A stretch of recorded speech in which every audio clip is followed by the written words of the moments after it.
What is up, everybody? Welcome back to the Raw Prospect Podcast. My name is Emmy Nixon. Today is May the 1st. Today we're covering the NFL Draft and previewing the second round of the NBA playoffs. It's our first episode where we're both in Austin in quite a while.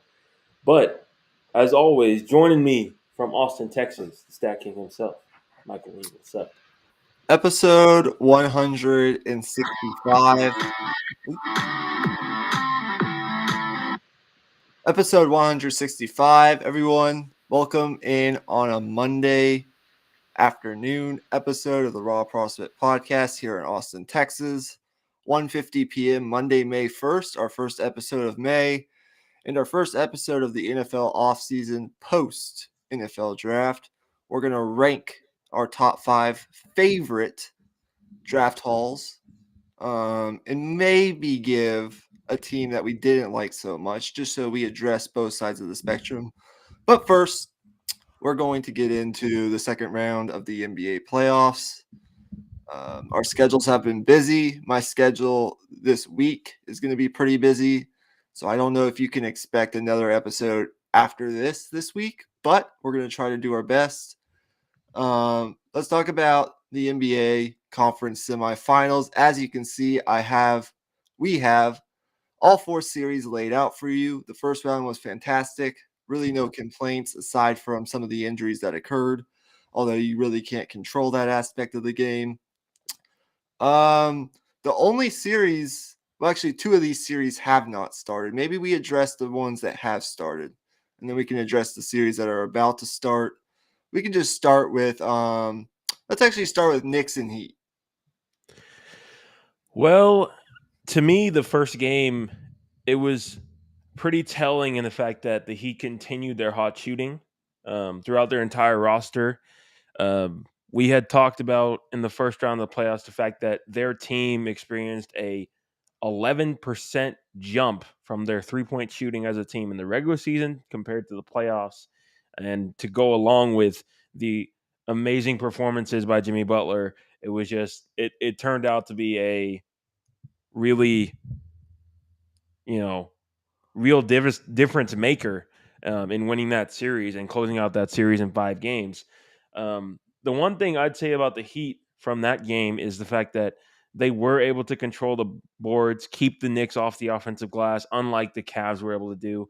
And also, Jimmy Butler had a solid game, but they also had help from different guys, including Caleb Vincent, not Caleb Vincent, Vincent and Kyle Lowry late in the fourth quarter when Jimmy Butler had that ankle injury. So obviously the Julius Randle injury is going to be a key factor in who wins the series, but it's really just going to come down to, can the Heat continue this hot shooting? Because I think both these teams are very similar in how well they defend in general, and it's pretty obvious that Tom Thibodeau is not going to let Jimmy Butler go for 50 each game like the Bucks not let him do, but allowed him to do with some of their lack of adjustments and defensive coverages. So with the Knicks sending 2 to the ball, 3 to the ball when Jimmy Butler has it, can the Heat continue to hit those 3-point shots and continue to make plays off that? Well, first of all, if the Heat think that Jimmy Butler's ankle injury, his rolled ankle that unfortunately happened yesterday, I believe it was in the second half, then you rest him game 2. You don't even play him. You send him back to Miami and you rest him up until game 3. You don't want to risk anything further than that. You already stole a game in the Garden on a Sunday afternoon when the Garden was raucous. They were ready for this. They've been waiting for this for a long, long time. I thought the Knicks did a very good job of getting in the paint early, getting the ball to Mitchell Robinson on the pick and roll, getting him easy buckets on the interior. Emmanuel Quickly and Jalen Brunson penetrating as they always do. I thought they were shooting the ball well. I mean, Obi Toppin was making threes. But I think with this Miami team, the thing that you have to factor in is they have a top 3 coach in the league. Yep. We've been talking about this for years now. Whenever they get into the playoffs, you basically have to give Miami a game just based on the fact that they most likely in every series that they play have the better, more experienced coach. And that matters. Making adjustments matters more in the playoffs, much more than it does in the regular season when you're playing a team over and over and over again over the course of a series. Now, we'll have to see, of course, what it means as it pertains to Julius Randle's availability, because I don't think the Knicks can go much longer without Julius Randle. He's had some good moments in these playoffs. He's also had some not so great moments in these playoffs. But regardless, they need him on the floor. And we'll have to see how serious Jimmy Butler's ankle injury is. Me personally, I've made this mistake before doubting the Heat. I don't doubt Jimmy Butler's ability to do what he's been doing in the playoffs, to continue to do it. One of the toughest players in the entire NBA. He's the 5th player in NBA history to record at least 25 points on 50% or better shooting in 6 straight games to start an NBA playoffs. That's the 5 games against the Bucks and then game 1 against the Knicks. He joins LeBron James, Michael Jordan, Bernard King, and Kareem Abdul-Jabbar, who did that twice on that list. That's pretty damn good company. I just think the Knicks, they have so many ways that they can defend you. Jalen Brunson's a stud. And I do think that they will get Julius Randle back at some point, whether that's game 2 or game 3. They can get a game in Miami. And I'm just not sure that the Heat can continue to shoot this well. They have been shooting fantastic. Coming into the series, they were shooting 45%, I believe, from the perimeter on 3-point shots after not being a great 3-point shooting team. In fact, being one of the not so great 3-point shooting teams in the NBA during the regular season. But I do think this series, regardless, is going to go 6 or 7 games. But I still like the Knicks. I think RJ Barrett has been really good. And I think Josh Hart is the secret ingredient. That's one of the more underrated trade deadline moves, in my opinion. His ability to just be tough, get up and into Jimmy Butler, at least make things hard for him, play physical, get steals, get out in transition, and knock down important shots. I think he's like one of the secret ingredients that makes this Knicks team what it is. I think it's going to be close. I wouldn't be surprised if the Heat won it. I just have more questions about Jimmy Butler now that he's got that rolled ankle. And it's unfortunate that he does, but that did not look just like any rolled ankle. So I might be wrong, but I still like the Knicks to win this series as long as they have Julius Randle back here very soon.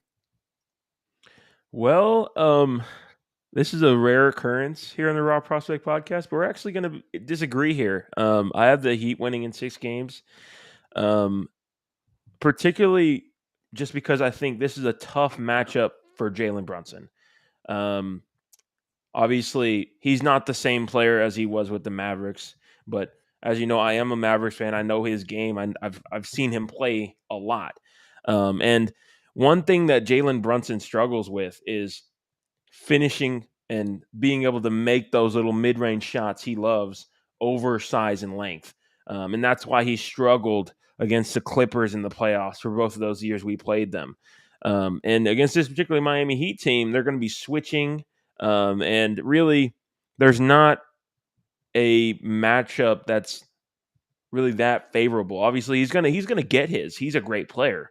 But I think from a efficiency standpoint, he won't get the same efficiency as he did in the Cavs series, in my opinion. And I think that's going to be a huge factor just because Julius Randle is hobbled.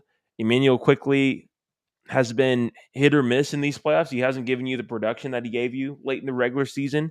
And then RJ Barrett is the X factor. We'll see what he's able to do. I think out of the scorers on the Knicks, I think he has the best matchup. And, I think Caleb Martin is going to be on Brunson. So Barrett is going to get their second or third best perimeter defender rather than their best perimeter defender. And I think that's favorable for him. It's just whether or not he's going to be able to hit the shots. And the Heat have been there before. I'm just going to trust that. And I still think it'll be 6 or 7 games. I'm going to agree with you on that, of course. But it's going to be a good series no matter what. It's going to be a 90s style battle, if you will. Absolutely. Let's talk about Denver and Phoenix. Wow, that Jamal Murray performance in game 1, that was something to behold. It's great to see that Michael Porter Jr. is healthy and doing what he's doing. I mean, no wonder people wanted to see him healthy. Jamal Murray's back healthy in the playoffs for the first time in, I think, 2 years. So that's great to see. And Jokic is an absolute monster. I have so many questions about Phoenix defensively. They don't need to be great defensively in order to win this series. They have Devin Booker, who's been out of this world, fantastic. They have Kevin Durant, but they need to be good enough. And I have so many questions about their depth. And I mean, the fact that Torrey Craig shot 55%, I believe, from 3 in that Clippers series. If he doesn't do that, they might still be battling the Clippers. That Clippers team scored at will without Kawhi Leonard and without Paul George. I think it's going to be a close series. I mean, I don't doubt that Phoenix can win. I'm leaning towards Denver, though. I just think they're not perfectly defensively either, but I just think with Aaron Gordon giving them the offensive production that we saw in game 1, and then Jokic, the wizardry of Jokic to run that offense with a healthy Michael Porter Jr. and a healthy Jamal Murray. I like Denver to win this series, but it's Kevin Durant and it's Chris Paul. They have the playoff experience as a collective. I love Monty Williams, but after watching game 1, I'm leaning towards Denver, but I think it goes 7 games. Yeah, I wasn't really sure what to think about this series coming in. I gave the edge to the Nuggets just because they have a more balanced attack, and I think the Nuggets have things they can do to counter what the Suns do offensively with their one-on-one brilliance. While on the other side with the Nuggets, it's a balanced attack, and really, if the Nuggets are hitting their shots, they're almost impossible to beat. And we saw that in game 1. Jamal Murray, once he started hitting a few shots, and really it was middle of the first quarter, he really just didn't miss a beat the rest of the way. And the contribution from their bench as well. Like, you can't formulate that if you're the Suns. You can't replicate that at all. The tough part here is for the Suns to win, they have to have all-time great otherworldly performances from Devin Booker and Kevin Durant. And then on top of that, I think they also got to get more from either Chris Paul or DeAndre Ayton. They got to get, 17 to 18 points just because they're relying on so much on that starting lineup. So I actually, after seeing that game 1, this might be an overreaction, but I do think Denver will get this done in 6 games. Yeah, I think we agree. I think Denver's a more balanced team. I think they're the deeper team. They have lots of versatility in what they can do. And Jokic, I actually think DeAndre in the past when these two teams have met, he's done an actually pretty good job of containing Jokic. But I just think that now with Jamal Murray, such a good player, and he makes this team. If this Denver team just feels more complete to me. Mhm. And look, Devin Booker and Kevin Durant, two fantastic players, and by themselves could probably win Phoenix 2 games. But I just think that Denver, whether it's 6 or 7 games, is just a more balanced team. And yeah, that's basically what it is. So with that being said, let's go back to the East and let's talk about Boston and Philadelphia. We're on a good pace, about 8 minutes per series. That's a pretty good pace. What do you think here? Um, well, it's really tough because we don't know the status of Joel Embiid, and it's looking like he's doubtful to play in Game One here tonight. He's doubtful for his status is up in the air for even beyond that. So it sucks, but even with Joel Embiid, he would have had to have played a incredible series to take down this Boston team, and they can't win without Joel Embiid. That's just the bottom line. I would have liked for them to have made a move for a backup center at the deadline. They didn't end up doing that, and I think that's going to cost them here. Even just a veteran in the lineup. As much crap as we gave DeAndre Jordan last year, he's a veteran and he's been in these situations before, and I think that's where Paul Reed kind of lacks. And I also just think it's a tough matchup for him as well. Boston is deeper. I think they're the most talented team in basketball, and it really just comes down to them. Do they execute at the level that they're capable of consistently? Because if they do that, then I could see this series ending pretty quickly. But if they don't and they have those execution problems, especially late in games like we saw in that Atlanta series, then they could be in trouble because Joel Embiid can come back and force the series to extend further and further and further. You took the words out of my mouth. I mean, that's my only real worry for Boston is late game execution. It came back to bite them in game 6 against Atlanta. They turned the ball over, taking bad shots. I questioned some of the lineup decisions by Joe Mazzulla. I know a lot of Boston fans did as well. But other than that, without Embiid, who does bring game changing, like he's a game changing presence if Philly has him on the court and he's relatively healthy. But even with Embiid, it took 52 points from Joel Embiid, a superhuman performance, for them to beat Boston just once in the regular season. The only win they had against Boston in the regular season, Embiid had to put up 52. I think Boston's deeper. That's pretty obvious. I think they got more scheme versatility. I think they got more versatility in general. I think they got more shot making. I think Jaylen Brown's been pretty fantastic for the most part. Tatum hasn't been as good as I thought he would be, but I think he's going to find his. As long as Robert Williams stays relatively healthy and can be a consistent presence throughout each series as this Boston team continues to go. Al Horford makes clutch shots, makes clutch plays. He's so important. He's at the heart and soul of this team. Brogdon and Derek White as your guards, along with Marcus Smart, who can get up into the other team's guards and really frustrate them on the defensive end of the floor. As long as none of these guys get into early foul trouble and take themselves out of the game, and as long as Boston doesn't make those mistakes late in the game, it comes down to late game execution and taking good shots and not turning the ball over. I think this series goes pretty quickly. And I hate that I have to say that because if Embiid is healthy, I think this is at minimum a 6-game series and probably goes 7 games. And I think it's probably out of all the series that we have, the best series if Embiid is healthy. But Boston, man, they're just too good. And I think as of right now, I would have to favor them to win the East once again.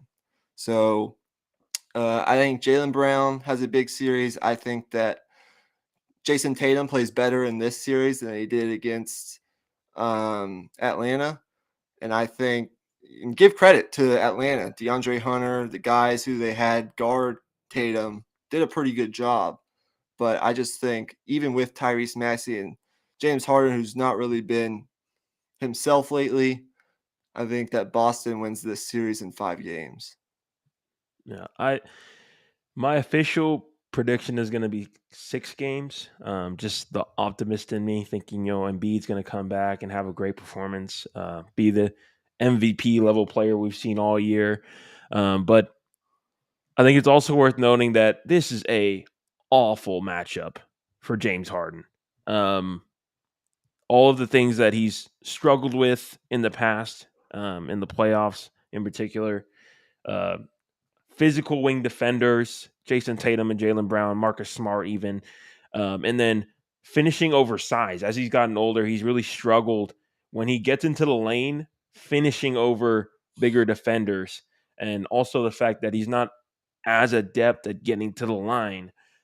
So if James Harden plays great, you know, this series could get interesting in that sense. But um, based on what we've seen from James Harden in the past, I just don't have a reason to believe he will. Right. And you're probably right. If Embiid comes back relatively sooner than later, it probably goes 6. But with what I know right now, Mhm. I'm going to say Boston in 5. But I hope this series goes as long as possible with Joel Embiid on the floor because that's better for the NBA. Right. Okay.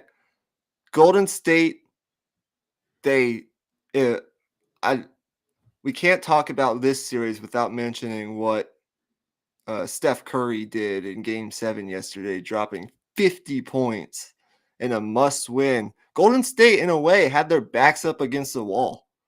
I mean, they played well in Game 5. They stole Game 5. They went back to Golden State feeling really good. But give credit to Sacramento. They were ready to play. Golden State came out sloppy, and Sacramento punched them in the mouth. And they beat a championship caliber, championship pedigree filled Golden State team at the Chase Center, which isn't the same as Oracle, but it still gets, pretty raucous in there. They beat them and they controlled that game for most of it. It was very impressive. You go back to what, in my opinion, was the best environment in these playoffs so far in Sacramento.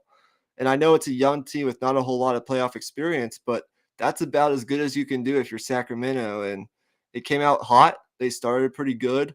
But Golden State with Curry, he just refused to lose. And now the question I think is who's going to step up and beat Golden State in the West? Is it going to be the Lakers and LeBron? Can they beat them 4 times? Is it going to maybe be Phoenix or Denver? Out of the 3 teams that are left, other than Golden State, who's going to be that team? Because it hasn't happened yet. And I have to trust, similar to your reasoning with Miami and a couple other of these series, I just think Golden State, it's so hard to beat them 4 times. And now I know the Lakers are bigger on the front line. Anthony Davis will be able to neutralize Kevon Looney on the offensive glass better than I think um, Sacramento was able to do with Sabonis.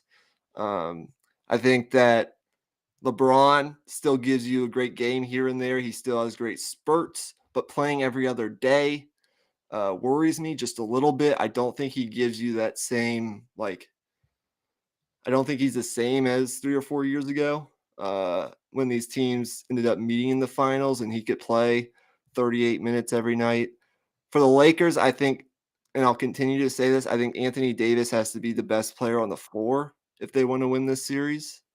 And I think, you know, I think after yesterday's game, I came away thinking to myself, I favor Golden State to get out of the West once again, just because of their championship pedigree, which can't be understated. I know people hate to hear cliches like that, but it's really something.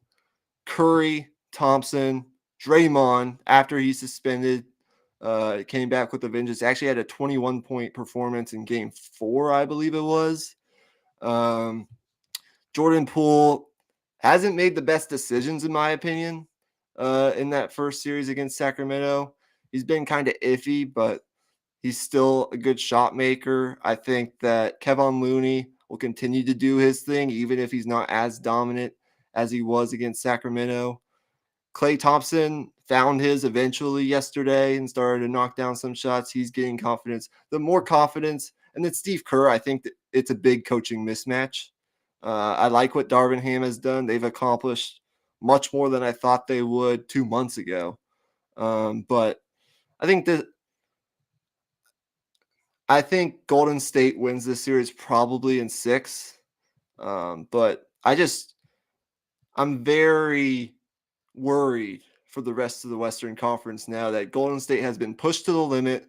They've battled through some adversity, and now with Steve Kerr and this crew hasn't lost a series yet when healthy in the Western Conference. I just don't know that LeBron and AD can give them enough on a consistent basis, game to game, playing every other day with their age and some of the injury concerns factored in. They're going to need more from the guys around them. I like Golden State right now to come out of the West, and I don't think that might be an overreaction. We'll see. They still haven't been great on the road, although they did steal 2 in Sacramento, and there are some concerns. But they've been sloppy at times too, which could hurt them. But I don't know, man. I can't doubt Golden State anymore. Yeah, I think out of the 3 teams left outside of Golden State, the team it's really tough, but I think the team that has the best chance of being the Warriors is probably this Lakers team. But it's not even because of LeBron and AD in my opinion. I just think it's because of, for one, how well they rebound. That's been so essential to the Warriors attack, especially in the third quarter of game 7. We saw it. 13 offensive rebounds, I think, in that quarter alone. Um, just insane, by the way. But the Lakers are going to be able to keep them off the glass with their size. They have a lot of lineups with, guys all over, 6'5", and even when they, go LeBron at point guard, you can even go a lineup where you've got LeBron, Hachimura, Vanderbilt, Anthony Davis. You got all size and strength all across the board. So the Lakers, I'd like to see them, experiment with some of those options against the Warriors. I think if they do that, they can give the Warriors some problems, because historically that's been the thing that the Warriors have struggled with the most is length defensively. That's what causes them to make poor decisions with the ball. That's when you're able to force turnovers on them, get live ball turnovers, get up on the other end, play fast like the Lakers want to do. But at the end of the day, my official prediction is just going to be the Warriors in 6 games. And it's really just because, you talk about experience all you want, but it's also just the experience that they've had together as a group. Um, if you think about their main 3, Curry, Thompson, and Green, how many playoff games, how many playoff battles they've been in together. No other team in the league can replicate anything close to that. And that's really what shows itself in the biggest moments. And we saw that in game 7 yesterday. Yeah. Yeah. I mean, it's that factor is so huge. And Steph, after what I saw yesterday, I just can't get it out of my head. I don't think, as much as you think back to those series between Cleveland and Golden State, those final series when Cleveland tried trapping and getting the ball to Steph Curry's hands. I think the Lakers are smart enough to try to do something similar to that. Mhm. But I think that's when the other guys on Golden State are good enough to beat you. That's when the Klay Thompsons come into play. That's when even Draymond Green and Kevon Looney and Jordan Poole and Andrew Wiggins who came back for the playoffs and has been huge for them as well. That's when all those other guys beat you. Um, and so, and plus, with how much Steph Curry runs off ball, it's going to be interesting to see how the Lakers choose to defend him. Because over the course of 7 games or over the course of a series, that's tough. And so I agree. I think we agree Golden State in 6. But out of all the series, which one are you most excited to watch? I think I'm most excited to probably watch um, Golden State and the Warriors or Golden State and the Lakers. But which one are you most excited to watch? Um, I think normally I'd be more excited to watch Golden State and the Lakers, but I'm gonna say the Knicks and Heat just because there's so many unanswered questions about both of these teams. With the Heat, whether they can continue their 3-point shooting. With the Knicks, can they get enough offensive production from the other guys, the role players?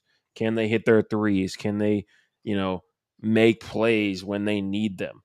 Um, I think that's going to be the biggest thing. I think all the other series, there's a clear front runner, whether it be because of injuries or just roster talent or whatever the case may be.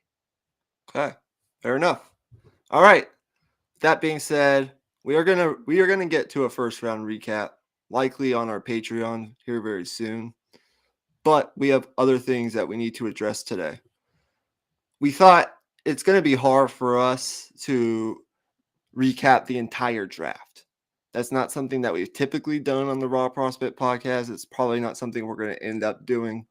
I mean, we got baseball going on. Sooner rather than later, we're going to have to get into college baseball as well, as at the end of this month, the bracket for the College World Series gets set, and we got to start talking about that. Baseball is already, Major League Baseball has already played a month, already 1/6 the way through the season. Each team has played about 30 games. We're gonna eventually get to that. The NBA playoffs are going on. We've talked a lot about the draft, pre-draft, and now, of course, post-draft. Probably not gonna. We'll have some episodes here and there where we're talking about the NFL offseason and we're talking about the draft and how all these pieces fit together. We'll continue to do that for sure, but this is going to be like our one main post-draft segment. And what we decided to do was we're going to give you our top five personal favorite NFL draft holes by the team, by the particular team. We're going to rank them 5 to 1. The reason I'm not saying best is because we just don't know. I mean, we won't know for a couple of years how each draft ended up working out for each team. I think it's for our personal preference and like how we view it. The team filled their needs. There's a lot of different ways you can view each team's draft, and I'm interested to see how similar our lists are and how different maybe our lists are. So these are our top 5 favorite NFL draft hauls, not necessarily the best draft hauls, but they could be the best also, depending on how you view it. So let's just get right into it. Do you want to start us off? Let's go 5 to 1. Okay. Yeah. Mine are in no particular order. I liked all these drafts in different ways, but I'm going to start here with the Seattle Seahawks and what they did, particularly in the first 4 rounds. I thought was for one, good process, and two, made clear and solidified the fact that they're going all in with Geno Smith. They're not going to have any um, reservations or wasted draft picks. Well, not wasted, but used assets to move on from Geno in the next couple of years. As of right now, they're going all in. They believe in Geno, and I agree with all 4 of their top picks. So going through it, for one, they got Devon Witherspoon at 5. Some people may have thought that was a bit of a reach, but for me personally, I think with how good that Illinois secondary was this season and the fact that he was the alpha of the alphas should really tell you all you need to know. For he's a leader, he's going to be able to play any position you want, corner, safety, slot, anywhere you want, any coverage, going to come down and defend the run as well. I think he's going to be the leader of that defense for years to come. And pairing him with Tariq Woolen and what they've already built there was a really good fit, I think. And Pete Carroll was probably salivating at the mouth to start working with this dude. And then their second pick at 20, Jackson Smith and Jigba, putting him in the slot or even outside next to, Tyler Lockett and DK Metcalf. Um, that's one thing they were lacking a little bit last year. Is this a third guy that Geno Smith could rely on and go to? And now you have those three guys, and Noah Fant is going to be coming back healthy this next season. You have a extremely dynamic offense now, and you already had a great offense to begin with last year, and now you're taking a step up and going to be able to really challenge teams defensively with how many different ways you can attack. And that leads to the next way. They drafted a running back out of UCLA that I really liked in the with their fourth pick. I think it was still a second round pick, I believe, but not entirely sure on that. I think it was in the third round with Zach Charbonnet. Running back is really interesting because, we saw two teams go and draft a running back in the first round. And the question that always comes up is, oh, the running back position isn't worth, using a pick in the first round because their shelf life is so low.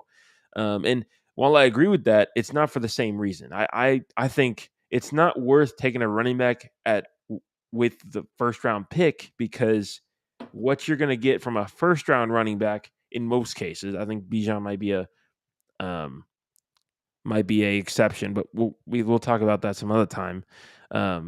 In most cases, what you're getting from a first round running back is going to be, pretty much completely replicated by what you could get from a guy in the third round, fourth round. And I think Zach Charbonnet is a perfect example from that. He's going to step in there, replace Rashad Penny, and I think immediately step in and be extremely productive in that offense. Yeah, I love Seattle's draft as well. I think this is their second straight draft that they pretty much overall, I think, nailed. And it's funny because directly correlates with getting rid of Russell Wilson. Like all of a sudden, Seattle is this team that all of a sudden just drafts really, really well. Sort of funny the way that's worked out. I may talk about them a little later. My number 5, and I hate to be a homer here, but I went with Pittsburgh. I thought in my 13 to 15 years following and watching the Pittsburgh Steelers, this is one of my favorite drafts that they've had. And I think that, it could work out. It could be different here in 3 or 4 years. Maybe none of these guys actually end up being any good, but I think they had a fantastic draft just in terms of value. Let me explain. I think new management, first of all, Omar Khan, the new general manager, this is the first draft that he managed. It was Kevin Colbert last year as he was on his way out, retired after last year's draft. He left us with some really good talent for the future. Kenny Pickett at the quarterback position, George Pickens at the receiver position, who I think is going to be a stud. But I think in terms of this draft, this was the very first draft where I think Pittsburgh just sat on the clock and they just picked really good players. They picked best available at the positions of need when they were on the clock. First, they trade up a couple spots in front of the Jets from 17 to 14, and they go get, in my opinion, the most athletic, not necessarily the most refined, but he still's got some developing to do. But they get the most athletic tackle in this draft in Broderick Jones out of Georgia. Love his physical traits, love his ability to get out in space and block in space in the zone running scheme. I think he's going to be a day one plug and play ahead of Dan Moore at the left tackle spot. And that's the one position on the offensive line that I still thought needed a guy. They needed to improve, and I think they did that. We'll see how it actually works out, but I love going up a couple spots, only giving up a a fourth round pick that they eventually got back later when they traded down, and I'll talk about that in a little bit. I thought that was a very good first pick for Omar Khan.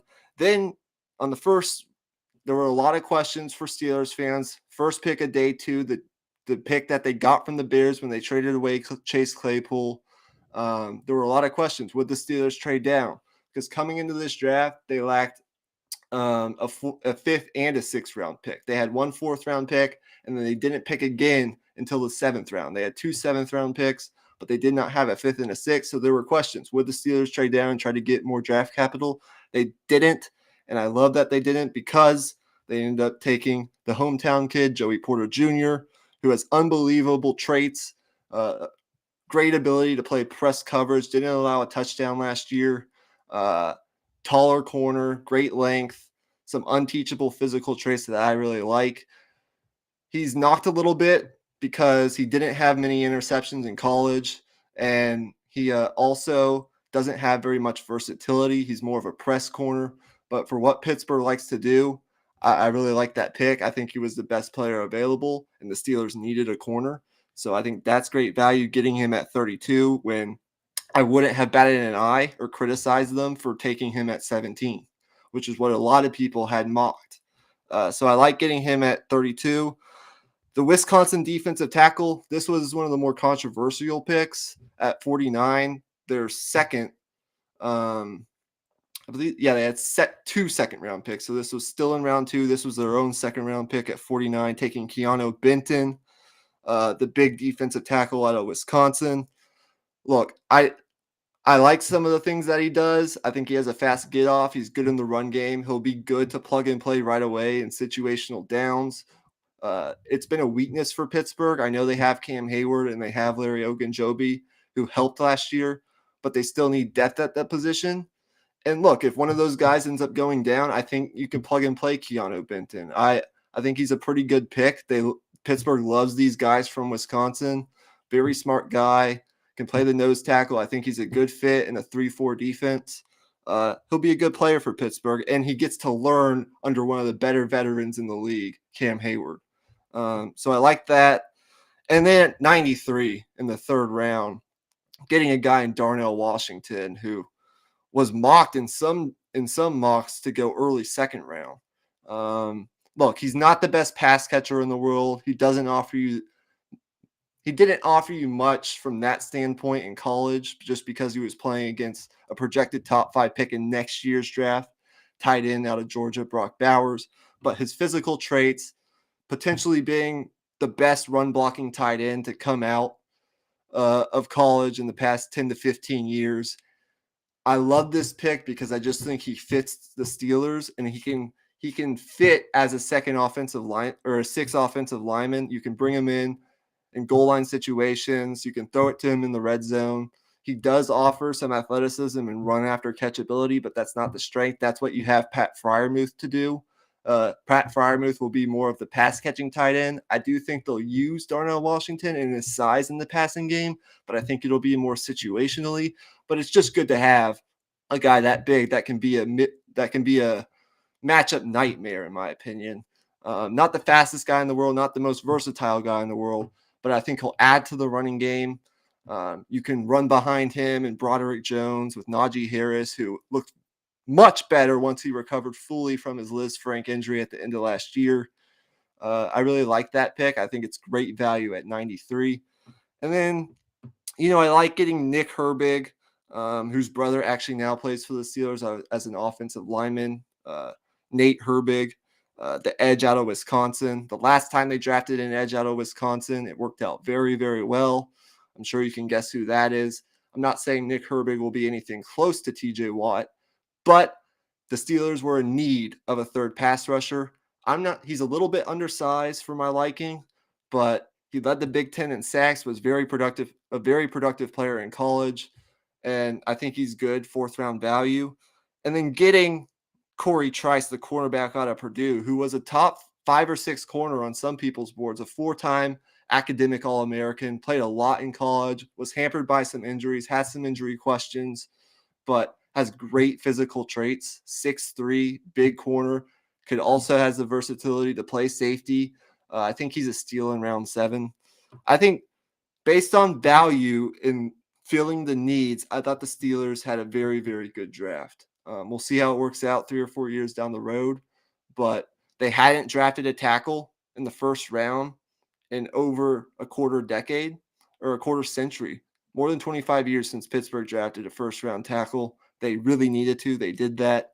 And I thought Omar Khan and Mike Tomlin, in their first year working together as a whole, along with what some of the underrated moves they made in free agency, I thought they had a great draft. And that seems to be pretty consensus across PFF, ESPN, all the major media networks. We'll see how it works out, but I thought they had a really good draft. So I talked a little bit longer on that one. Sorry, I just had to, but now we can move on.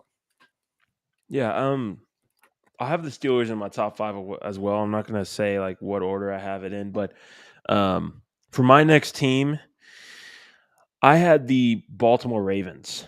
I think, Baltimore, they didn't have a whole ton of picks, but I just thought they were extremely efficient with the picks that they did make. Zay Flowers at wide receiver. I made really clear how I felt about Zay Flowers. I think he's arguably the best receiver in this class. Whether you like Smith and Jigba better or him, I think that's just really just personal preference. What type of receiver archetype you like better? But for what Zay Flowers is and what he does, I think he's absolutely elite at it. And his ability to track deep balls and navigate through contact in middle of the route is better than the other guys in this draft of his archetype, like a Jalen Hyatt, for example. I just think with his route running ability and his understanding of coverages and his full arsenal of the route tree, I think he'll be a great fit for Lamar, and I'm really excited to see what he can do there. Um, Trenton Simpson, linebacker, I think he's going to be really good next to Patrick Queen and Roquan Smith. They're going to want to, be versatile with what they want to do with Patrick Queen because he's really good in specific parts of his game, but there's also other parts of his game, like say pass coverage, where he struggles a bit. So drafting a guy like this in the second, or no, not in the second round, but drafting a guy like this in the third round, I think it was, just really makes sense, and it was a need for their team. Um, then they drafted the edge to Vias Robinson, and got a depth guy at offensive tackle and at the guard positions. So I think overall they attacked a lot of their needs. I think they could have maybe gotten a cornerback a little bit earlier because I think it was a really deep corner class and they weren't really able to take advantage of that with how late they picked their corner. But I really like their draft. Yeah, to me, it was a typical Baltimore Ravens smart front office, smart run organization. They got the Lamar Jackson extension done. I believe it was the day of the draft or the day before the draft. I can't remember exactly. But yeah, that was huge. And then to carry that momentum into the draft, getting another weapon for Lamar Jackson, getting Trenton Simpson, who was a guy that I had my eye on for Pittsburgh, but they didn't end up getting. He fits that defense. I really like a lot of things Baltimore did. They continue to draft well year after year. Um, and I like that's going to be a really fun offense to watch this upcoming season. Now that they have Lamar Jackson locked up, and they have a lot of these weapons, Odell Beckham Jr., Zay Flowers. Do they still have Devin Duvernay? Mark Andrews. Yeah, they had a really good draft. They didn't quite make my list. This might surprise some people a little bit. I really like what the Chicago Bears were able to do in this draft. I think that for the primary reason, I thought they were able to add a massive amount of just sheer size on both sides in the trenches, on the offensive and defensive lines. Uh, you get Darnell Wright with your first round pick, the talented tackle out of Tennessee, who is going to be a mauling offensive tackle, very athletic. I think he's a plug and play right tackle. I don't think he can play left tackle. He'll stabilize the offensive line. Then on day 2, you get two really, really solid interior defensive linemen with Gervon Dexter out of Florida, Gervon Dexter Sr. out of Florida, and then Zach Pickens in the 3rd round, the defensive tackle out of South Carolina, who I thought was pretty underrated. You also steal Tyreek Stevenson at pick 56, the corner out of Miami, who has some really interesting physical traits, and he adds to that young secondary. He'll be an interesting piece. I'm interested to see how they use him. And then, of course, I love the pick of Roschon Johnson, who I thought is one of the more cleaner prospects in this draft. A-plus character. Everyone at Texas loves him. He can be good value on special teams, even if he doesn't contribute on offense right away. And he's a very, very good pass protector and pass catcher out of the backfield. He was a converted dual threat quarterback coming out of high school, but Texas converted him to running back due to some injuries that occurred the year he was coming out. Ended up being really good. I thought getting him in round 4, which is right around where I thought he would go, is really good value. And then the one pick I really like that I think is pretty underrated is Tyler Scott, the receiver out of Cincinnati. I believe in the fifth, no, with their second 4th round pick, they had 10 picks. They had a lot of draft picks. I thought he's an underrated guy. He was a former high school option running back, but he transitioned to receiver for Cincinnati last year, took a big jump, really, really good 2022 tape. And he's got speed, big time speed. Ran a 4.3 40 at the combine. He's got good ball skills. And I think you add that speed to what Darnell Mooney, Chase Claypool, Cole Kmet, and what they have on that offense. You now have some really nice pieces on that offense if you're Justin Fields. So by getting Darnell Wright, by adding Roschon Johnson, by getting Tyler Scott, by making some of the other moves that the Bears have made, I think you're finally seeing the buy-in to Justin Fields. They're doubling down on Justin Fields, and we're going to know, I believe, by the end of this year whether or not Justin Fields is the guy. But I liked what Chicago did just based on the fact that they added and got size up front. They were bad stopping the run last year, allowing 157 yards per game, and that can't continue. That's not what the Chicago Bears are supposed to be defensively. I thought they had a pretty good draft. Yeah, I agree with you, but I actually didn't have them on my list. I had thought about picking them over Baltimore. I was kind of back and forth on that, but I think it was just number of picks there. I think the Bears really did an amazing job. Um, my next team, I have the New York Giants. It sucks for me because I have two NFC East teams as my top 5 drafts, and none of them are the Cowboys. But it is what it is. The Giants, they killed it this draft, I have to say. This new Giants regime and the momentum they built last year, they carried that right over into the draft. They got Deontay Banks, who is, I think, a top 20 player in this draft class, no doubt about it. And he was one of the corners I mentioned when I talked about how absolutely amazing this cornerback class is. Banks is a guy who can play any scheme you want. He's physical and he just has that um, mentality of just up in your face, talking junk. That's the type of guy you want at the cornerback position. He's not going to give a crap if he gets beat. He's just going to go out there and compete his ass off. That's what you really want out there. Um, to go on top of his physical tools, and he has everyone in the book that you can really think of.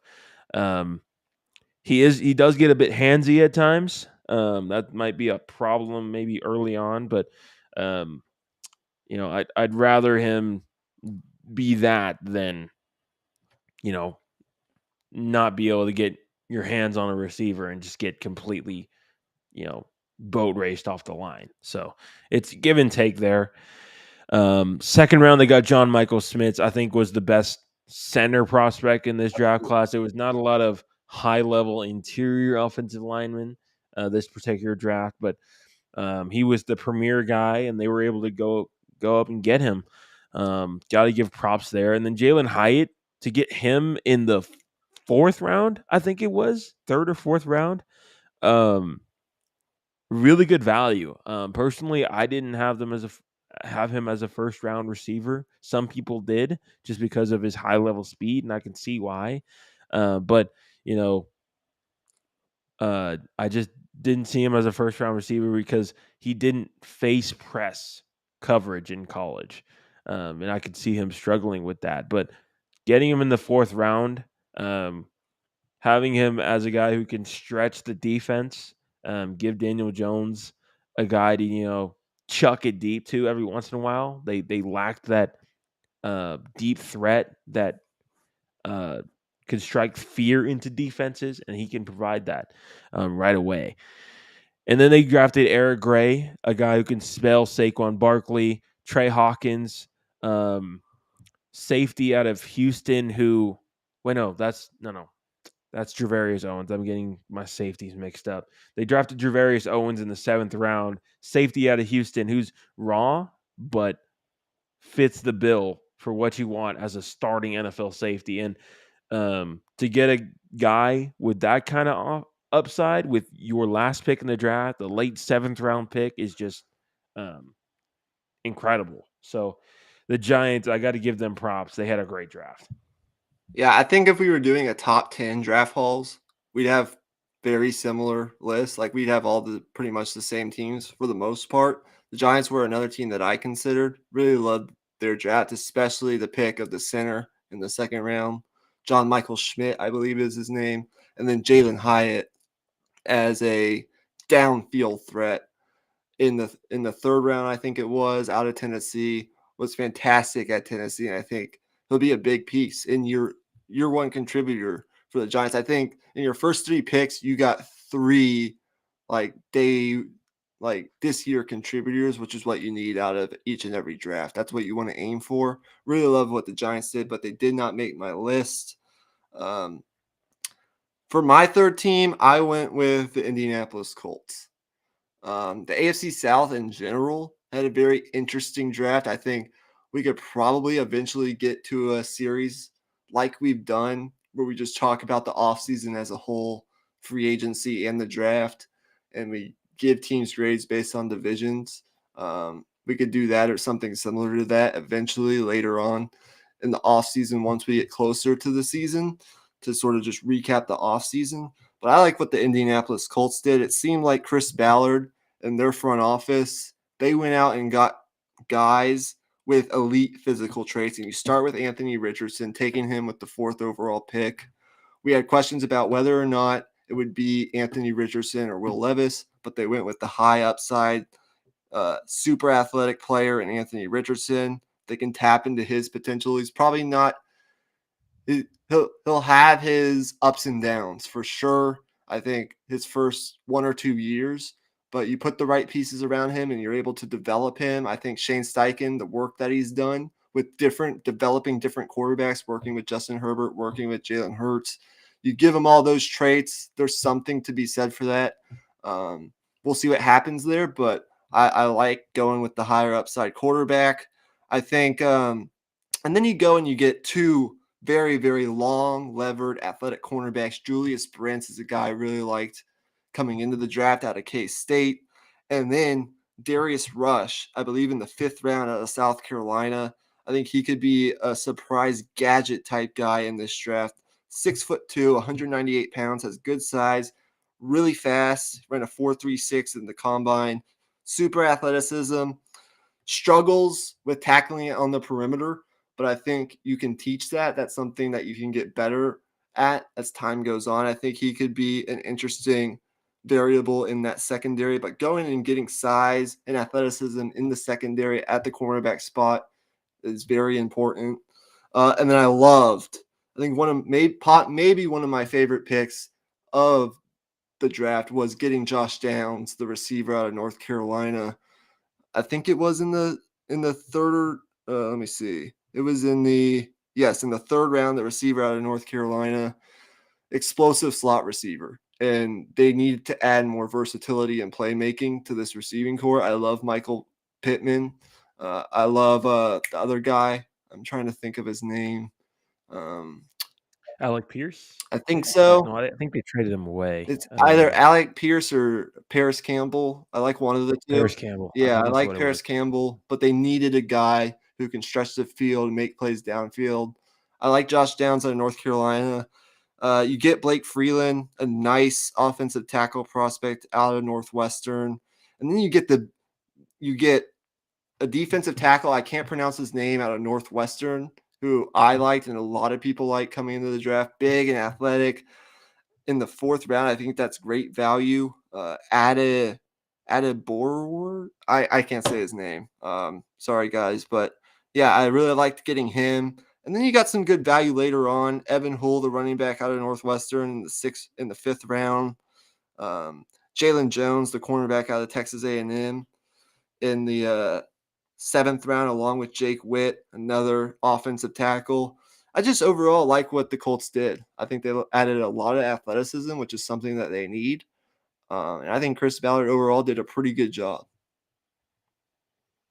Yeah, I agree. I think their draft was interesting because it really all is riding on this draft in terms of their job security as a front office. Right. Chris Ballard has kind of been on the hot seat for a little bit now, and this is his last chance. Really, he got his quarterback in the first round with that fourth overall pick, and if things go correct, then you know they could be seeing a huge glow up within that division and maybe a battle between them and the Jaguars for years to come, possibly. Okay, my second to last team was the Pittsburgh Steelers. I loved their draft.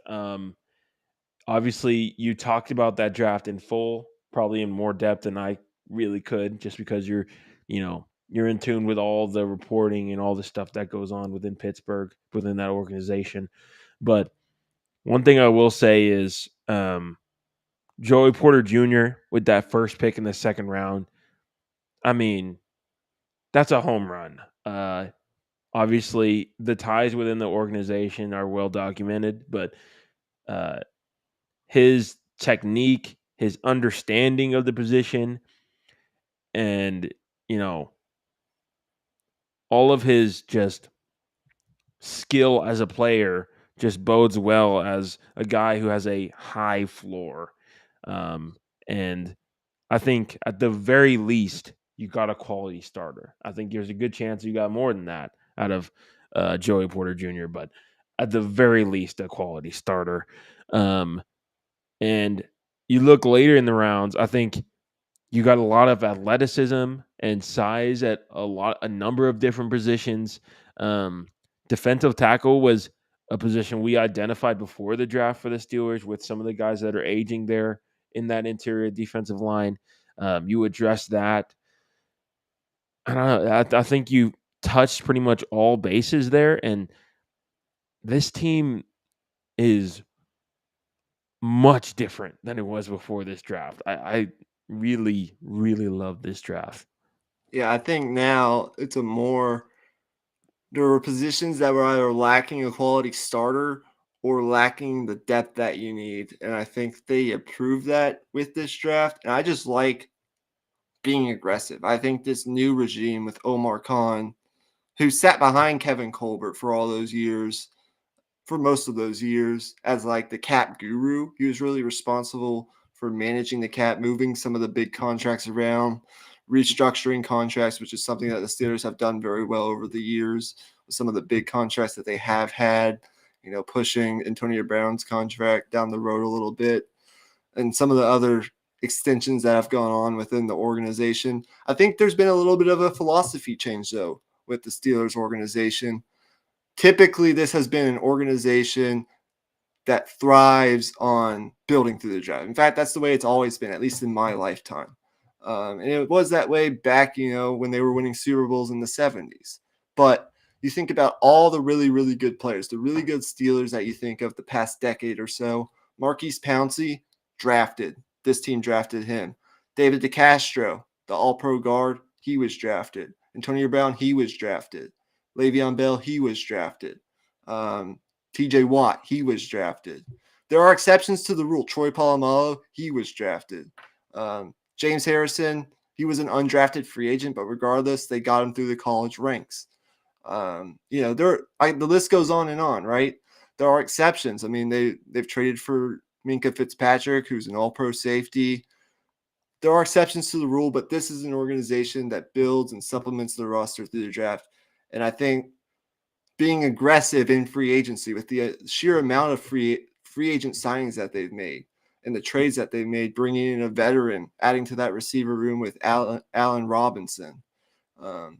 So it's just, I think it's a little bit of a philosophy change, being a little bit more aggressive on the free agency and draft fronts.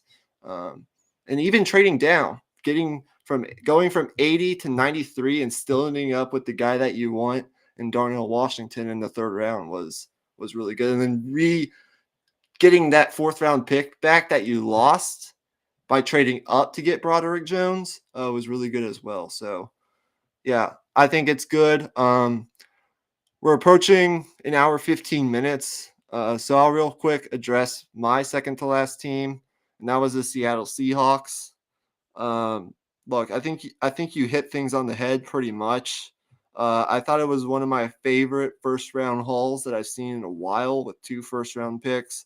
Devon Witherspoon, potentially the best corner in the draft, and then Jackson Smith and Jigba, potentially the best receiver in the draft. I know how you feel about Zay Flowers, and there's arguments to be made for both players, but either way, both those guys are going to be day one contributors. I think, pairing Devon Witherspoon with Tariq Woolen and the other guys that Seattle has in their secondary, Jamal Adams and so forth. If Pete Carroll knows a thing or two about building good secondaries, and it looks like Seattle's going to have a pretty damn good secondary once again. He's just a really, really good player, high floor in my opinion. Same thing with Jackson Smith and Jigma. You can play him in the slot. He does a lot of different things, and he'll go well with Tyler Lockett, who just seems to be ageless and keeps producing at a high level. And then DK Metcalf. They needed a third pass catcher. They needed that for a while, and they got that. I love the high intensity and motor of a guy like Derek Hall, the edge rusher out of Auburn. I think he could. That's been a position of need for Seattle, and they added, I think, a pretty quality player there, even if he doesn't become a starter right away. Zach Charbonnet out of UCLA, along with getting Kenny McIntosh late in the 7th round out of Georgia. You added running back depth. You lost Rashad Penny. And I think they lost another running back too in free agency. So you needed to replenish the running back room. I think Kenneth Walker, along with Zach Charbonnet and Kenny McIntosh, that's a pretty damn good, stable running back room. And then I thought they solidified the interior offensive line. Last year, they got their tackles in the 1st and 4th rounds. This year, they went out and they got some depth on the interior offensive line, drafting Anthony Bradford, an athletic guard out of LSU, who could be a starter, maybe not day one, but in the future. And then also getting the center out of Michigan in the 5th round. I'm not going to attempt to pronounce his name, but he's pretty good. And then also getting Cam Young, the defensive tackle out of Mississippi State, in the 4th round with their second 4th round pick. I like a lot of things that guy put on tape, and they needed some guys up front. That was one of their main needs. So I thought Seattle did really well once again. If they get 3 or 4 starters out of this draft, I mean, they had I believe they had 9 or 10 picks. They had a lot of picks. The Russell Wilson trade is now complete with all the draft picks that they made. This is a team that could not only compete to win the NFC West, but could potentially be in contention in the NFC for maybe a Super Bowl, depending on the play of Geno Smith. Right. Exactly. Okay. Now for our last teams. I'm assuming we probably have the same thing, Yeah, but because we haven't mentioned this team yet, and that's the Philadelphia Eagles. Um, man, I mean, what is there not to like about this draft? I mean, you'd be hard pressed to find a team that addressed their needs better than the Philadelphia Eagles, and they didn't have much needs to begin with. But um, really, outside of what they did from a player standpoint, I just love the process that they had throughout this draft. You know, going out and getting Jalen Carter, securing that defensive line. Um, and, for all of the off field stuff that, you know, Jalen Carter has, I think he's in a good situation with the veterans they have in that locker room, Fletcher Cox and Brandon Graham. And, that doesn't absolve, the risk factor of it. But I think with that ninth pick, I mean, they were playing with house money. They weren't supposed to have that pick anyway. So I think it's a home run. I think he should have an amazing career there in Philly. Um, One thing I will say as well is Keely Ringo, fourth round. I mean, really good value. moving him over to safety to replace CJ Gardner Johnson could be, I mean, a perfect way to throw him in as a day one impact. Um, and even if you did want to keep him at corner, you could have that time to develop him. You don't have to throw him in as a, every down starter right away. Um, I mean, the process that they had with each pick they made, that you can see the thought process, even with taking a dart throw at Tanner McKee, the quarterback out of Stanford. You can see the process there. I think Tanner McKee, with his arm strength and physical tools, he is a raw guy, but I had a fourth round grade on him, and they ended up getting him in the sixth round, I believe. I mean, that's definitely worth it. That's a guy who in 2, 3 years, if Jalen Hurts, turns his ankle randomly in week 8 or something, you can throw Tanner McKee in there, and if he goes in there and balls out, that's a guy you can flip for a second round pick. So the value that you can get from that is well worth the lack of risk at taking him at, in the sixth round. So the Eagles, man, they just absolutely nailed it. Um, I can't think of Howie Roseman, that's his name. I mean, he might be the best GM in the league, and you'd be hard pressed to find a run of good drafting as good as the Eagles have had in the last couple of years. Yeah, the Philadelphia Bulldogs. I mean, they're pretty good at what they do. Yeah, yeah, Um, Georgia North, the Philly Georgian Eagles, whatever you want to call them, Howie Roseman and company, they continue to kill it.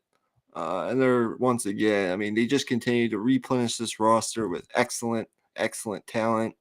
Jalen Carter at 9, really good. Arguably, when this is all said and done, he could be the best player to come out of this draft. And he just adds to Jordan Davis and Fletcher Cox and everyone that they have up front. Um, I think he's in a good situation. There are some concerns about the off-field stuff, but I think with some fellow Georgia players in that locker room, actually a lot of them from that 2021 Georgia defense, Philadelphia now has, I believe, 5 or 6 players from that maybe best in history Georgia defense that we saw 2 years ago. The Kobe Dean, Jordan Davis, Nolan Smith, Jalen Carter, getting both those guys in the first round with Nolan Smith, who lands in a perfect situation, getting to learn from Hassan Reddick and Brandon Graham while he continues to develop his skills and recover from his injury. I think it's a fantastic situation. Those are 2 guys that were top 15 on most boards, and they got them both in the first round. Give credit where credit is due. And they fit what Georgia has been doing. And they also traded for DeAndre Swift. They needed another running back. They got it after Detroit drafted Gibbs out of Bama, surprisingly in the first round. Didn't really see that coming, but he could absolutely be a good player. I like a lot of things that he does. I think it was pretty clear that they were probably going to trade DeAndre Swift. And what do you know? He played at Georgia, so sort of fitting. Um, Getting him, and then it extends past just the Georgia pipeline that of players that are going to Philadelphia. Tyler Steen, nice offensive tackle prospect, has some more developing to do, but I like that they're looking ahead. You mentioned in the pre-draft process that this is always a team that's a step or two ahead. They're looking about, how do we keep this roster up? We need to be 1 or 2, 3 years ahead. We're always looking ahead into how we can have this roster deep and replenish year after year after year after year, and they do a fantastic job of that. He could be a starter for them in a couple of years, maybe even a year or two. Sidney Brown, a hard-hitting safety, some can do some versatile things out of Illinois. I like that pick. Keely Ringo, you mentioned him, not really much to say there. He was a guy that could have gone earlier, I think, but getting him in the fourth round, that's excellent value. Tanner McKee, sure, yeah, I mean, why not? And then Moro Ojomo out of Texas, just adding some more defensive line depth. Some of the things that he can do, I like. 5 Texas players drafted in this draft, which I like to see. Yeah, I think the Eagles killed it once again. Yep. Man, I mean, Howie Roseman is just running laps around the rest of the league with the way he's just flipping draft picks for future draft picks, and then those draft picks ending up in the top 10. Like, wow, okay. Okay, now that we've ran through our top 5 drafts, is there any honorable mentions you wanted to bring up, or anything you wanted to say before we get into a draft we didn't like? um, I thought, uh, a lot of Green Bay fans are still in their feelings a little bit about the Aaron Rodgers trade.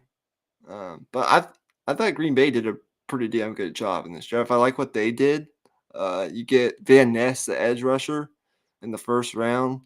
Then you go get 2 pass catchers in the later, actually 3 pass catchers in the later round with the speedster out of Michigan State, Jaden Reed at 50. You get Luke Musgrave, the tight end out of Oregon State, and also the tight end out of South Dakota State, Tucker Kraft.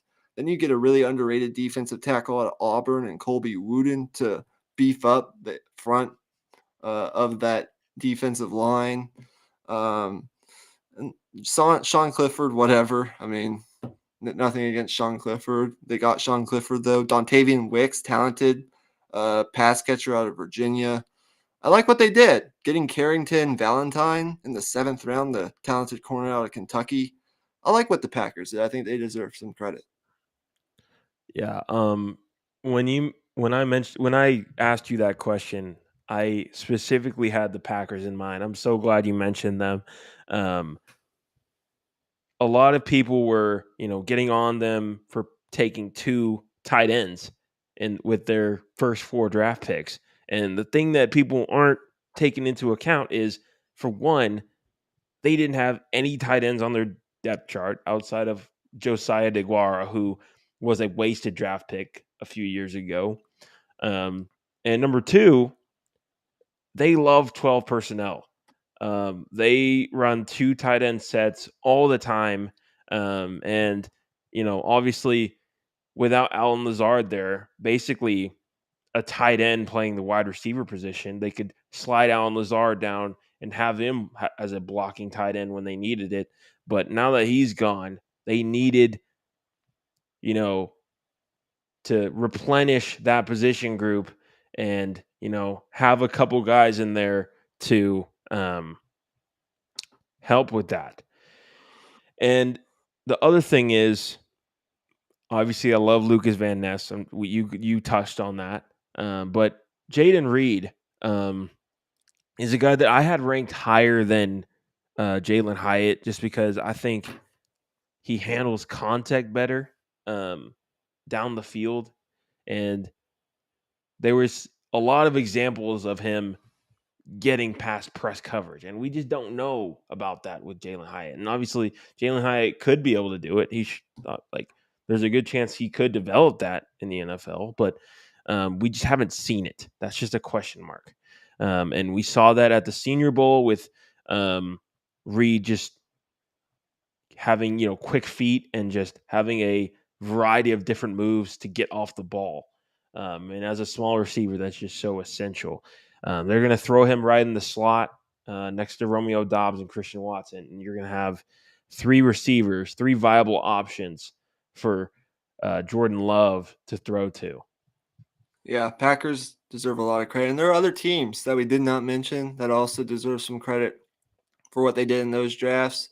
And we'll continue. We'll do a couple more segments, I think, on the draft. I think there's more to be said, but we're not sure what those will be yet. Real fast before we go, because I do got to get out of here pretty soon in the next 5 to 10 minutes. I think there are teams that I don't necessarily hate their drafts. I don't hate all the players that they pick, but there were teams that I had questions about their draft hauls, and we just want to mention maybe one team that we didn't like so much. Um, a team that comes to mind for me is the Minnesota Vikings. I didn't necessarily love what they did. I have my questions about their first round pick, Jordan Addison. I think he'll be a good player, but is he a game changing player at that position when he could have gone a lot of other different routes? I'm not very sure about that. Uh, I think he still is one of the better receivers in this draft. Uh, twitched up athleticism, dynamic route running. But I think he's a little undersized. I think he needs to prove that he has the physicality to match up with NFL defensive backs.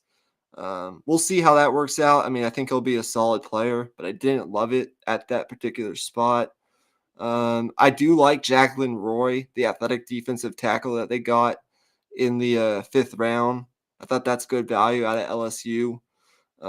Getting Jaron Hall, he's an interesting quarterback prospect out of BYU later in the fifth round. I think Dwayne McBride, the running back they got out of UAB, could be an interesting. I thought they had interesting picks. I just thought they could have addressed their needs in a little bit of a different way. I didn't necessarily love. It doesn't mean they had a bad draft. I just didn't love what the Vikings did. There were a couple other teams, but I'm interested to hear your team. I'd say I'd agree with that. Particularly with that first round pick, I think corner was a Yes. huge need for them, and there were great corners available there at that spot. The pick that I wanted, the team that I wanted to highlight, this might be a pretty unpopular opinion, but I wanted to highlight the Detroit Lions, just because obviously, it's not because they drafted bad players per se. Obviously, they added starting level talent. Yeah. But if you add in context, the fact that, you came out of, with your first four picks all being top 50 picks with a running back, a linebacker, a safety, and what was their other pick? Sorry, guys. I had it right here. The Lions, I think they got A tight end, yeah. Sam Laporta, and who also I thought was a reach. They picked him over a couple of tight ends that I thought were better, but um, I just think Daniel Jeremiah, I think it was, had a tweet that really described it for me pretty perfectly. The Detroit Lions in the first round went to a 5-star steakhouse and ordered a cheeseburger. Basically. Yeah. Just the positional value, it just didn't make sense. The process there didn't make sense to me. I think with how important this draft was for their organization, they're not going to have a top 10 pick for a while, most likely, with how they want their development track as a team to be. And after this draft, what they walked away with, I think, was a bit underwhelming. The other thing I wanted to address was the Hendon Hooker pick. not picking a quarterback in the first round is like, okay, whatever, you wanted to address some other things, you believe in Jared Goff, whatever the case may be. But third round, you're picking Hendon Hooker, who I think has very similar upside to Jared Goff. Um, I kind of see it similarly to the Falcons drafting Desmond Ridder last year. I just think if you were going to take a quarterback, you should have taken one a bit higher.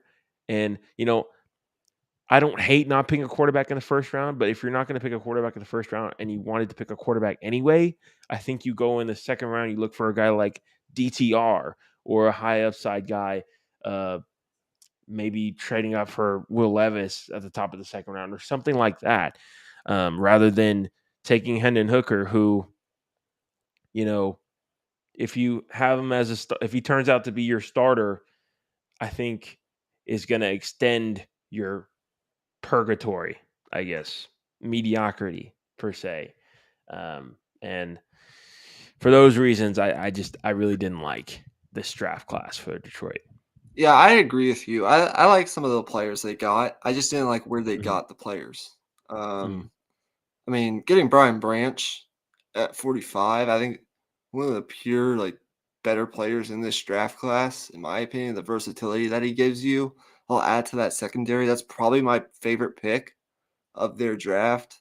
Didn't love getting Jahmyr Gibbs at 12. I think you could have waited till the second at least, maybe even the third round to get him, but maybe not. Maybe they had intel that we don't have. And look, I think he'll be a solid player. I think with that offensive line and what the structure they have in that offense with their offensive coordinator, I'm forgetting his name, but he's really, really good. Um, I think any running back is going to do well in that system. It's just where you got the player. I'm not sure the value makes sense. Campbell's a linebacker I liked, but getting him at 18, I'm not so sure. Again, I think you could have waited. Laporta, look, Detroit has a pretty good history of drafting tight ends. Maybe they know something we don't, but as you said, I think there were better tight ends on the board. There definitely were there at pick 34, but we'll see what happens. I mentioned Brian Branch. He's kind of the saving grace of this draft for me for Detroit. It's not as bad as it maybe would be getting talked about if they hadn't gotten a player like that. Uh, I'm a little bit more optimistic on Hooker than you are, but I do see where you're coming from. He's a guy coming off a major injury. You don't know that, and if you're relying on him to be something in the future for you, end up being a starter. I just don't know if that makes a lot of sense. If you wanted a starter, like a future starter, I agree with you from Yeah. that standpoint that if you wanted a future starter out of this draft, you should have picked one in the first round, regardless of if you wanted to or not. Uh, Yeah. I think, Hendon Hooker as a solid backup, maybe one day I think could Right. work out. But third round, I mean, you probably could have gotten more value from another position at that point in time. It's not that I hate Hendon Hooker as a player. It's just we'll see what happens. I think it's an interesting situation. It's a storyline to follow. Um, and then yeah, I mean, it wasn't what I expected from Detroit. I think a lot of people's expectations that they set for this organization going into this draft, it just was surprising a little bit the route that they took to get the Right. players that they did. That's all. Right. So yeah, there's lots more that we need to talk about, I think, regarding to the draft and the stuff that happened in free agency, the quarterback. We can go way more in depth on the Aaron Rodgers trade and the Lamar Jackson extension and everything that happened in free agency and the draft. We can put it all together, put a bow tie, so to speak, on the NFL offseason here in the next month or two, but we just don't have time today. So that's going to wrap it up for this episode 165 of the Raw Prospect Podcast. Thank you to the one viewer that we've had for most of this episode. We really appreciate that. Make sure you like and subscribe and share this with your friends who love sports. We'll try to get a Patreon episode in this week. And then, because I know we have an F1 race and some other things that we could talk about there. And then we'll probably resume our two live streams a week schedule sometime next week or the week Right. after, once things die down a little bit from graduation. So, Right. yeah. Do you have any parting shots? Well, I'm officially a college graduate. Congratulations. This is my first episode as a college graduate. It feels good. Soon you'll be in that same boat. I can't wait for that.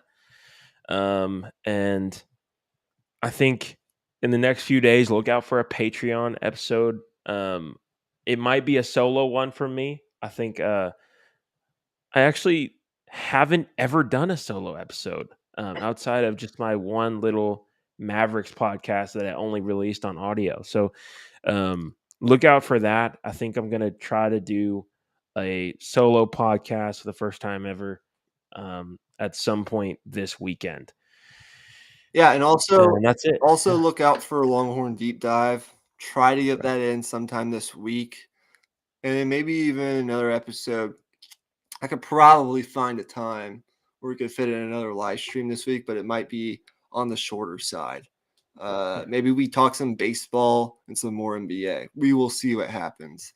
But with that being said, just like the chances of people not watching the draft, as 312,000 people showed up to the draft over the course of 3 days in Kansas City, and 54 million watched on television or digital over the course of the 3 days. 6 million viewers average for the entire draft, just like the chances of the NFL not still dominating television, even in the offseason.